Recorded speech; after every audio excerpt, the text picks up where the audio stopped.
Hello students, तो आज हम समझेंगे ट्रांसवर्स वेव्स और लॉन्गिट्यूडनल वेव्स में क्या डिफरेंस है। इससे पहले वाले टॉपिक में हम वेव्स के बारे में अध्ययन कर चुके हैं और उसी में से जो मैकेनिकल वेव्स थी उन्हीं के दो टाइप्स होते हैं, ट्रांसवर्स वेव्स और लॉन्गिट्यूडनल वेव्स। उन्हीं को आज हम समझेंगे, इनमें डिफरेंस क्या क्या है दोनों में। तो हमने कुछ यहाँ पे फिगर बना रखे हैं। पहला हमारा है ट्रांसवर्स वेव्स। ट्रांसवर्स वेव्स में क्या होता है, जो मोशन है पार्टिकल्स का वो परपेंडिकुलर मोशन होता है to the propagation of the wave. मतलब जिधर को वेव मोशन कर रही है इधर को, तो पार्टिकल्स में जो मोशन हो रहा है वो ऊपर नीचे हो रहा है। जबकि लॉन्गिट्यूडनल वेव्स में ये हमारी क्रस्ट और ट्रफ के रूप में चलती हैं। यहां पे क्या है, यहां पे जो पार्टिकल्स हैं, जैसे हमने ट्यूनिंग फॉर्क यहां दिखा रखा है, तो एक बार वो पास पास हो जाते हैं फिर दूर दूर, यानी कि डेंसिटी और प्रेशर वेरिएशन के द्वारा ये चलती है। यहां पे डेंसिटी चेंज कह सकते हो होता है या प्रेशर चेंज होता है, तो उसमें परिवर्तन के कारण ये प्रोपोगेट करती हैं। तो प्रोपोगेशन भी इसमें आगे की ओर हो रहा है और जिधर प्रोपोगेशन इनका हो रहा है उसी दिशा में पार्टिकल्स भी अपना ऑसिलेशन करते हैं, वाइब्रेशन करते हैं, तो हमारी वो लॉन्गिट्यूडनल वेव्स कहलाती है। तो चलिए इनमें डिफरेंस हम देखते हैं। तो पहले हम देखते हैं ट्रांसवर्स वेव्स में। ट्रांसवर्स वेव्स में जो होता है, particles of medium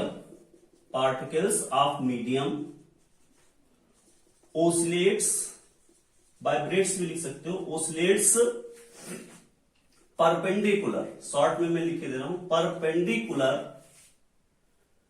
perpendicular to the propagation of wave. जिधर वेव का प्रोपोगेशन हो रहा है उसके परपेंडिकुलर ऑसिलेशन इसमें करते हैं। यानी कि वेव हमारी आगे की ओर जा रही है तो ऑसिलेशन कैसे हो रहा है, ऊपर नीचे हो रहा है। यहां क्या है, इसमें particles of medium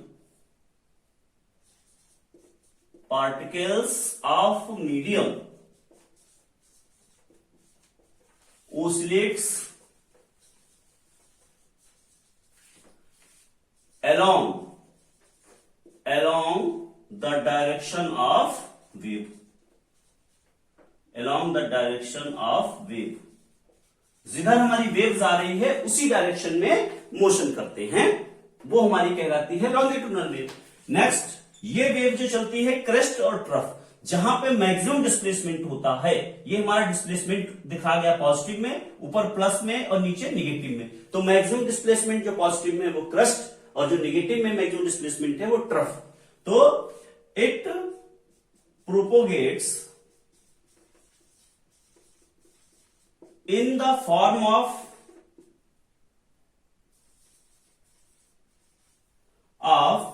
crest and trough. ये किसके रूप में चलती हैं, क्रेस्ट और ट्रफ के रूप में चलती हैं।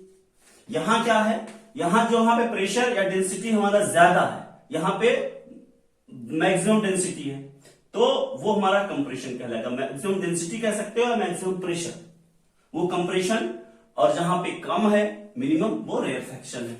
तो it propagates in the form of compression and rarefaction।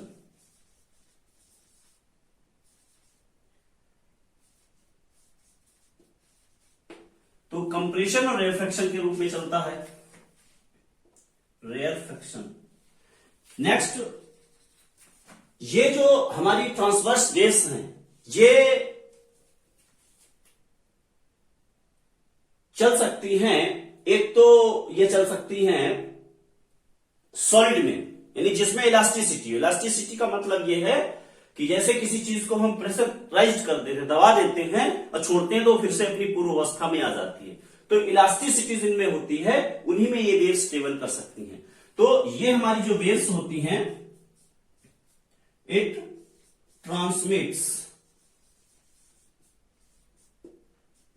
in solid and surface of water, surface of water, यानी कि जो जब हम पत्थर फेंकते हैं तालाब में तो जो उसमें हमें गोल गोल हमको देखती हैं वेव्स उसकी सरफेस पे, वो एक प्रकार की हमारी ट्रांसवर्स वेव्स हैं। या रस्सी के टुकड़े को हम बांध के ऐसे ऐसे चलाते हैं तो उसमें जो हमको वेव्स दिखती हैं वो है। तो ये सॉलिड में ट्रेवल कर सकती हैं या फिर वाटर में। गैसेस में ये ट्रेवल नहीं कर सकती हैं। ये हमारी तीनों माध्यम में कर सकती हैं। It travels in solid, liquid and gas, ये तीनों माध्यमों में हमारी प्रोपोगेट कर सकती हैं, तीनों में चल सकती हैं। नेक्स्ट, जो हमारी ट्रांसवर्स वेव्स हैं वो यहां पे प्रेशर और डेंसिटी का कोई फर्क नहीं। यहां पे pressure and density remains constant, remains constant। यहां पे प्रेशर और डेंसिटी चेंज होती है क्योंकि ये उसी के द्वारा आगे बढ़ती हैं। प्रेशर एंड डेंसिटी वेरीज, वो हमारी परिवर्तित होती रहती है, यानी चेंज होती रहती है, उसी के द्वारा ये वेव आगे चलती है।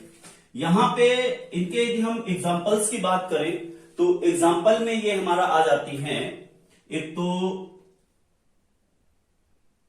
स्ट्रिंग वेव्स, एग्जांपल की यदि हम बात करें तो वेव्स इन स्ट्रिंग, जो रस्सी में हमारी वेव्स हैं वो, या फिर जितने भी हमारे वाद्य यंत्र हैं, musical instruments, waves in string of musical instrument, musical instrument, जैसे हमारा वायलिन है ना, सितार, ये आ जाते हैं। या फिर waves on surface of water, on water, तो ये सारी ट्रांसवर्स वेव्स में आ जाती हैं। इसके एग्जांपल्स की भी हम बात करें तो जो हमारी साउंड वेव्स हैं वो इसमें आएंगी, या waves under water, waves under water, यानी पानी के अंदर जो वेव्स होंगी वो लॉन्गिट्यूडनल वेव्स होंगी क्योंकि ये वहां भी प्रोपोगेट कर सकती हैं। तो और जो साउंड वेव्स जिनके द्वारा हम लोग बात करते हैं वो भी हमारी लॉन्गिट्यूडनल वेव्स हैं, या वेव्स अंडर वाटर, पानी के अंदर जो हमारी वेव्स हैं वो भी हमारी लॉन्गिट्यूडनल वेव्स के अंतर्गत ही आती हैं। तो इस प्रकार से ये डिफरेंस हमने समझा ट्रांसवर्स और लॉन्गिट्यूडनल वेव में।